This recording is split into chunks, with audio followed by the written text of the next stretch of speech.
Hey y'all, welcome to Sitting with Solana, and today I'm going to discuss the shenanigans that's been going on for the past week. I know I'm a little late with everything, but that's because I kind of wanted to wait to see how everything was going to play out, you know. So I guess we should just start back on Tuesday, Wednesday. So Tuesday, January 5th, I think it was a huge runoff election in Georgia against Osanoff or I know Osanoff and Warnock. And they were able to knock off Purdue and Kelly Loeffler, whose husband owns the New York Stock Exchange. So for Warnock to be able to pull that off was a big defeat because imagine running against someone whose husband owns the New York Stock Exchange. That's like David and Goliath type of shit.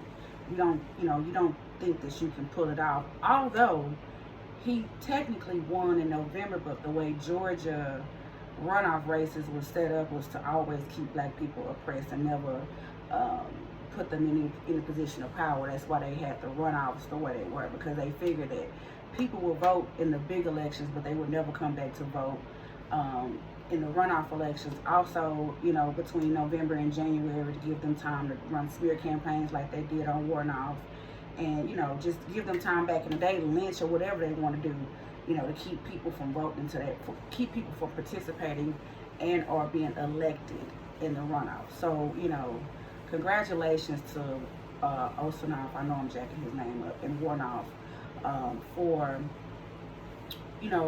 that victory. That was big. We needed that to get control of the Senate, to get Mitch McConnell bitch turtleneck face ass out. Now we can maybe make some real changes, which is what this whole election was about, was electing people who are going to be for the people and making sure that we get real change. So I think they declared Warnock the winner around midnight Wednesday. So when I woke up, they had already projected that Warnock would be the winner, but they were still counting votes for Osanoff or Onoff, whatever his name is. They were still counting his votes. But all the votes that needed to be counted were coming from like DeKalb County, Fulton County, basically black Atlanta. So the chances of him winning was gonna be pretty high. So we on into Wednesday, and I don't know what I was doing. Probably researching hotels or something. I don't know what I was doing, but I get a call from my cousin, and she's like, "Girl, did you see this mess that's going on in D.C.?" And I'm like, "Oh, what? They fighting the police?" I'm not thinking nothing of it, because I'm just not thinking nothing of it. And she was like, and we just kept talking. And I still didn't think nothing of it. And then I hung up the phone with her and I put it on CNN. And I said, wait a minute. Wait a minute. I know my eyes are not seeing I see what I'm seeing, but I'm not believing what I'm seeing. But then I am believing what I'm seeing, because that's how savage KDs act. They act like animals, because that's what they are. Demons, devils, and animals. So, I'm looking at the TV and I'm like, wait a minute. It clicks what's going on at the White House. On January 6th was the day that Congress was supposed to certify the Electoral College votes, which means that solidifies that Joe Biden and Kamala will be the next president and vice president of the United States of America. Well, what we find out is the day or 2 days before that, Pence sent Trump a letter, wrote up all nice and neat. Hey, bro, look, I ain't going to be able to violate the U.S. Constitution because I'm a former governor, and also I want to have a political life after this is all over with. And me and jail, I don't, Pence don't seem like he's the kind of nigga that like jail. So he politely told Trump that I ain't going to be able to do that for you, bro. So Trump says, okay, babe, hold my beer. So what Trump did was decide to go to Congress, or go outside of Congress or wherever, him and his son and whoever else was up there, basically told these people to go and insurrect the U.S. Capitol. What is still baffling to me is that when I put this sentence together and I say it, it's just baffling to me that the president of the United States, of these good raggedy ass American states, these America, our president declared war on his own people. Let that shit sink in, y'all. Every time I say it, it just sounds ridiculous to me, because it's the president of the United States declared war on his own people. Rudy Giuliani said, what is it?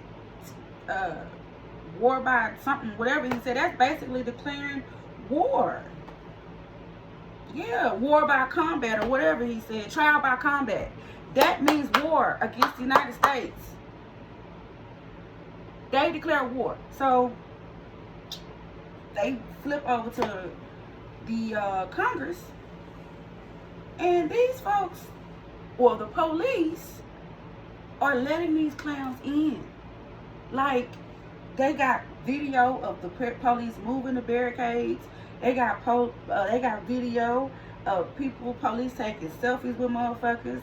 They got video of the police basically ushering these motherfuckers in, basically handing out pamphlets and road maps to where they need to go. I mean, what pisses me off with this whole situation is that the media keep asking if the police was involved. It's clear, it's crystal fucking clear that this was an inside job, all the way down from maybe even a janitor to Trump. Everybody was together in this. Everybody. The U.S. Capitol Police was complicit. Some of D.C. police was complicit. The state police, everybody, a lot of these people were complicit. Not only that, there were other off-duty officers across the country that came together to do this. This was a cohesive, planned effort to coup the United States government. Pull a coup. There's no other way to describe it. And it was infiltrated up into the highest levels.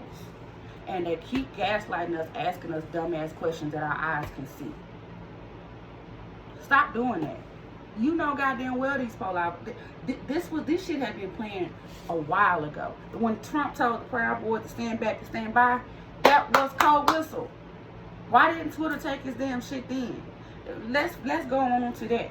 Now you got Twitter, Facebook, Instagram, MySpace, Snapchat. All these motherfuckers want to now take his microphone from him, his megaphone from him. Y'all should have did that years ago. He been saying rude, foul lies and shit. Now you want to wait till y'all got blood on y'all hands to want to scrap the situation. It don't work like that. Everybody that gave Trump a social media platform is complicit in this shit. Everybody. Jack Dorsey, Mike Zuckerberg, all y'all complicit. Fox News, all y'all who continuously give this man a platform to speak is complicit to these people, to all this shit. And the lady who brought her dumb ass down there and all of this, nobody's gonna stop them. Well, look, full stop, because your ass is dead. What happened to Blue Lives Matter? Everyone here beating a police officer with a goddamn fire extinguisher. But Blue Lives Matter, though. Blue lives never matter. Just like black lives don't matter to them. What matters to them is keeping their white supremacy in power. They know that once this new administration gets elected in, that's gonna start to dwindle, especially with knowing how old Joe Biden is. He may or may not make it to his 4 years. And Kamala will be sworn in as president, and it infuriates them that it'll be a black woman telling them what to do, and their powers are going to be, the mediocrity ain't gonna cut it no more. Because one thing about Kamala, ain't shit mediocre about her, okay? Ain't shit me. Speaking of black women, let me back up and give all hail to Stacey Abrams. She is probably the most powerful woman, black woman, probably the most powerful woman in America right now. Dead ass. I know she don't want to take credit for, she don't like to take credit for, you know, all the works that she does. She loves crediting other people, but she is the face. I didn't even know she had been mobilizing for 10 years. Everybody thought it was because she lost the election down in Georgia. No, she has been mobilizing for the past 10 years. And, you know, once she lost the governorship, I'm pretty sure that just, you know, lit another fire on her ass, under her ass, and she got the ball rolling to get Georgia to turn blue. So Stacey Abrams is the real true hero in this situation, and to me, she can write her own destiny. Biden needs to be giving her anything she wants, any position, cabinet position, anything that she wants. He owe her. He damn sure owe her for these Senate seats, for sure. So shout out to Stacey. Back to Kamala.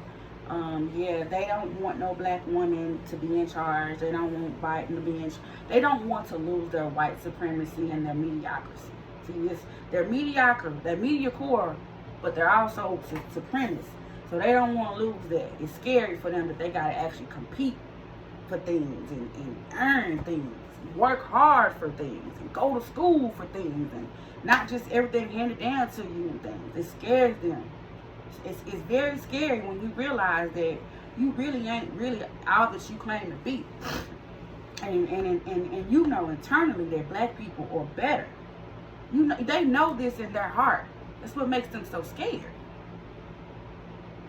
We're better in every way. Skin, everything. Everything you can think of, black people are better. We're the superior ones, and they know it. And it scares them. So that's why they was down there cutting up and acting a goddamn fool. As far as them in the 25th Amendment and impeachment, I would like to see him impeached. They can keep the 25th Amendment. I would like to see him impeached. That way no more of my tax dollars can go to anything that protects him. He won't be protected. He won't get no pension. He won't get shit. That's what I would like to see. I want him to go directly to jail. Especially after this shit that he pulled. Then talking about, I love y'all, y'all good people and special people and they patriots. Yo, what kind of treasonous shit is this? Shit is treasonous. If this would have been Black Lives Matter, the Fruit of Islam, motherfucking Antioch Missionary Baptist Church, any goddamn thing black, it would have been carnage in these streets. They would have had a helicopter, motherfucking shoot motherfuckers from a helicopter. They would have threw a fucking bomb in the fucking, they'd have blew up the Capitol trying to blow up the niggas. They damn sure would have been arrested, if nothing else, on the scene. FBI talking about help us find them people. Nigga, y'all the FBI. Y'all, did y'all need help when y'all was looking for Casanova, casing his ass, and Bobby Schmurd, or whatever his name is, and did y'all need our help when y'all was fucking with these black rappers? Y'all didn't need our help then. G Herbo, you ain't need no help when you was tracking him for years. The fuck you need our help for? Y'all got the best surveillance in the world. Let y'all tell it. Now y'all need help trying to find these people. No, you need help what you need help is fixing the goddamn the judicial system that's fucked up. And I don't think it's a good idea for all those dignitaries to be together January 20th. Something tells me these sick motherfuckers got some shit planned. And I just don't think it's safe for Obama, Clinton, the Bushes, Carters, you know, all these people, not Beyonce, Jimmy Carter. All those people, although you never know, the other Carters might be in attention, you never know. But you don't want all these dignitary people, all these people in one space in case they do try something. You know, I wouldn't even care if the ceremony is done in a private location where we don't know, and it's just, you know, shown on big screens or whatever outside. My kids were slated to go with my mother-in-law. I'm so glad that she changed her mind about going. You know, at first I was all excited about, yeah, they could go see Kamala and support Kamala, but with all this silliness going on, I'm glad they're not going. You know, DC will be there. And maybe we can all go together, you know, for another event. But I don't want to risk my children and my mother-in-law and whoever else she was gonna be with lives messing with these ignorant ass, dumbass white folks and some dumbass niggas too. I seen a video, a picture. 2 of them fucking Proud Boys is married to black women. Make that shit make sense. Well, no, white men love black pussy. They've been liking black pussy since getting slavery. That's why I'm light skinned. So yeah, they like black pussy. Don't like black men, but like black pussy. Just like white women like black dick, hate black women. White people are, they're weirdos. Bunch of fucking weirdos. But I'm trying to think, is that all I got? I just want to say, watching that shit was wild as fuck. I seen one of my cousins, we should mobilize, we should get the fraternity brothers and the foot of Islam. No, you should not. This ain't got nothing to do with black people. This is a white person's problem. They created the problem, they asses need to fix it. Ain't got nothing to do with us. Nothing to do with us. Not a goddamn thing. We need to mind our business on this one and just sit back from afar and eat our popcorn and smoke our blunts, drink our wines from the sidelines, you know, and pray that everything works itself out, you know, on the flip side. I will be out of country next week when all this shit is going down. So hopefully everybody will be safe. I will be watching in another country with a margarita in my hand. So I hope everything work out for the best. My kids will be with my mother-in-law. I'm gonna, you know, hopefully they'll be in the house. Won't be no fool la la. We live in Chicago, you know. I don't really see white folks starting no shit up here, cause we don't play that shit. They don't want no smoke up here with that. So yeah, we'll shoot the police too. Anyway, not me, but I don't think they with that shit up here. My family in Texas is in the South. Y'all ain't got no strap. Go get a strap. Because we don't know what's going to happen between now and the next 6 months with these crazy ass white people. I think that's it for now for this. I'm going to be back a little later for another video for Real Housewives of Atlanta, I think. I don't know. But anyway, this has been Sitting with Solana. And as I always end my videos, love, peace, hair grease, and especially today, motherfuck the police. Peace.